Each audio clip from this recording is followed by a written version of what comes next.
हाय hello नमस्कार जय Jagannath welcome to my YouTube आपण समस्त स्वागत जनावि आज रविवार थिला आज माछ आनिया को जाइला तेलंगाना स्टेट देखिपे माछ केमी कौन माने कटा जाऊँगी देखिपे तेलंगाना रे बहुत माने फ्रेश भाव माछ दियंती आउ कटिंगटा भी बहुत भल से करती देखिपे बहुत स्पीडी भी कर ये भाई जनक माछ माने बहुत परिष्कार भाव में माछ पूरा छड़े की माछ केले की माछ काटिबे देखिपे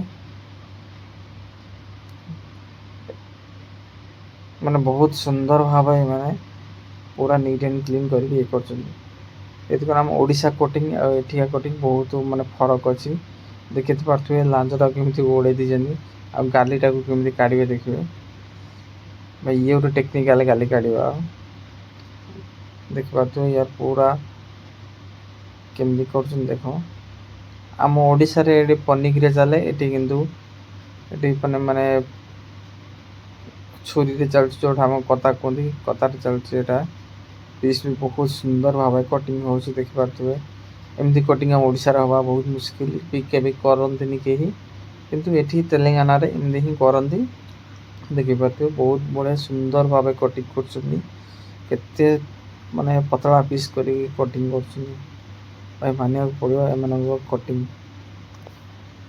सतरे बहुत मजा आसीगला ये कटिंग रे माछ काटिबारे बहुत मजा आसीगला आपण माने भी देखिपे केमी कटिंग है माने 2 मिनिट रे काम खत्म गोटे माछ कटिंग 2 मिनिट भी लगलानी देखिपे माछ कटिंग होगा आम ए धरिकी पलि आसलु रूम को रूम रे हलदी लुण गोल आम ये रखीदेलु माछटा को एवं रखी सारापर आम ये फ्राए कर नहीं देखिपे बहुत सुंदर भाव में आम हलदी लुणटा गोल रखीचु यापर आम कौन करवा ना आपको आम किसी समय छाड़ी देपर ऑयल रे फ्राए करवा सर्वप्रथम आम कौन करवा कड़ाटा बसैवा गैस बसैवा बसैक गरम करदे गरम कर सारापर ये देखिए मो भिडियोटा अच्छी ये बहुत सुंदर देखा ना ये देख आम कड़ा तेल पकई सारी अलरेडी माछ भी ये थुआई रही एवं आम कौन करा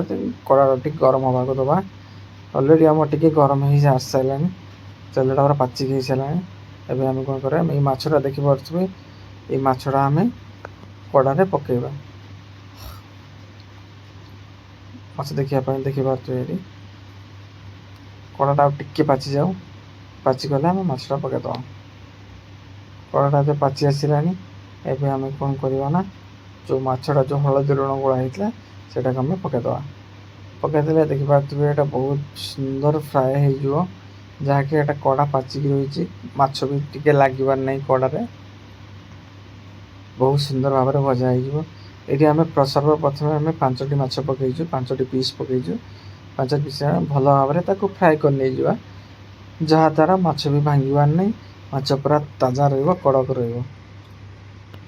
रछटा पूरा भल भाव में भाजी नहीं जावा भाजी सारा पर देखिपे आम यहाँ उल्टे देले माछ भी रेड कलर आसगला फ्राए भी होगला आम तो काटिदे काटिदे देखिपे माछ पूरा बराबर भजा हो सारी एवं आम कौन करवा ना सहित आम पिज पकईदे पिज पकई सारापर आम भल भाव ब्राउन कलर करने पर्यंत आम फ्राए कर नवा पिजटा को फ्राए कर सारिकी आम कौन करवा अदा रसुण पेस्ट पकईदे अदा रसुण पेस्ट आम अलरेडी ग्राइंडिंग हो रही है आम अदा रसुण पेस्ट पकईदे तापर कौन करें आम गोटे भल भाव में मिक्स कर नहीं जावा जहाँकि अदा रसुण और पिज मिक्स हो दरकार अलरेडी होगा आम स्वाद अनुसार लुण टी पकईदे लुण भी पकईदेलु पकईदे भी सहित आम ये स्वाद अनुसार लुण पकईदे आम कौन करवा हलदी पकईदे जहाँकि स्वाद अनुसार हलदी भी पकड़ा दरकार ना हलदिया हो स्वाद अनुसार आम हलदी पकईदे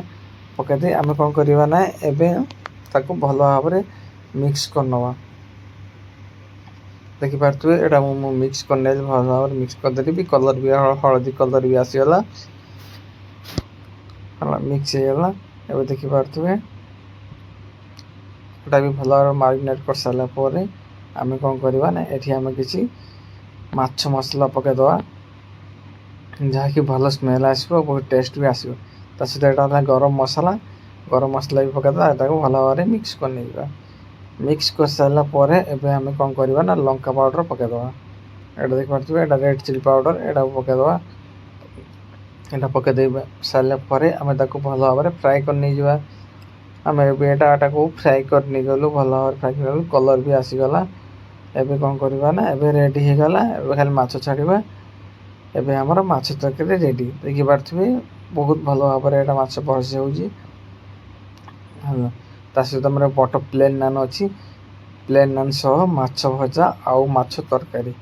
ଆପଣମାନେ ଯଦି ଭିଡ଼ିଓଟା ଭଲ ଲାଗିଲା ତାହେଲେ ଆପଣମାନେ ଲାଇକ୍ କରିବେ, କମେଣ୍ଟ କରିବେ, ସେୟାର କରିବେ ଓ ଭିଡ଼ିଓଟାକୁ ସବସ୍କ୍ରାଇବ୍ ଜରୁର କରିବେ। କାହିଁକି ନା ଏଇଟା ହେଲା ମୋ ଛୋଟ ବ୍ଲଗ୍ କରୁଛି। ଏଇଟା ସର୍ବପ୍ରଥମେ ଏଇଟା ମୁଁ କରୁଛି। ଆପଣମାନେ ଯଦି ଆଗକୁ ଚାହୁଁଛନ୍ତି ମୋ ଉପରକୁ ଉଠିବା ପାଇଁ ତାହେଲେ ସବସ୍କ୍ରାଇବ୍ ଜରୁର କରନ୍ତୁ ଆଉ ଭିଡ଼ିଓ ଟିକେ ଲାଇକ୍ କରନ୍ତୁ। ଭାଇ ବହୁତ ଟେଷ୍ଟ, ଭାଇ ମାନେ ଏମିତି ଟେଷ୍ଟ ମୁଁ କେବେ ଦେଖିନଥିଲି। ଭାଇ ବଟର୍ ମାନେ ପ୍ଲେନ୍ ନାନ୍ ସାଏ ମାଛ ତରକାରୀ, ମାଛ ଝୋଳ ଭାଇ ବହୁତ ଜବରଦସ୍ତ ହେଇଛି। ପ୍ଲିଜ୍ ଦୟାକରି ଏ ଭିଡ଼ିଓଟାକୁ ସବସ୍କ୍ରାଇବ୍ କରନ୍ତୁ, ଲାଇକ୍ କରନ୍ତୁ ଆଉ ମୋ ଭିଡ଼ିଓଟାକୁ ଆଗକୁ ବଢ଼ାନ୍ତୁ। ବାଏ। ଆଉ ଗୋଟେ ଜିନିଷ ହେଲା, ଆମେ ୟୁଟ୍ୟୁବ ଖୋଲିବା ପାଇଁ ହେଲେ ଏବେ ସବୁ ଆମର ୟୁଟ୍ୟୁବରେ ମିଳିଯାଉଛି। ଆମେ ୟୁଟ୍ୟୁବରେ ଯାହା କୌଣସି ଆମେ ୟୁଟ୍ୟୁବ ଖୋଲିବାର ପ୍ରୋସେସ, ୟୁଟ୍ୟୁବ ଚ୍ୟାନେଲ ଖୋଲିବାର ପ୍ରୋସେସ ସବୁ ଆମେ ୟୁଟ୍ୟୁବରେ ହିଁ ଦେଖିପାରିବା। ୟୁଟ୍ୟୁବରେ ସର୍ଚ୍ଚ କଲେ ସବୁ ପଳେଇ ଆସୁଛି। ୟୁଟ୍ୟୁବରେ ଦେଖନ୍ତୁ, ଦେଖିକି ଶିଖନ୍ତୁ ଆଉ ୟୁଟ୍ୟୁବର ଗୋଟେ ହୁଅନ୍ତୁ ଆଉ ୟୁଟ୍ୟୁବ ଚଲାନ୍ତୁ ଆଉ ବହୁତ ସାରା ପଇସା କମାନ୍ତୁ।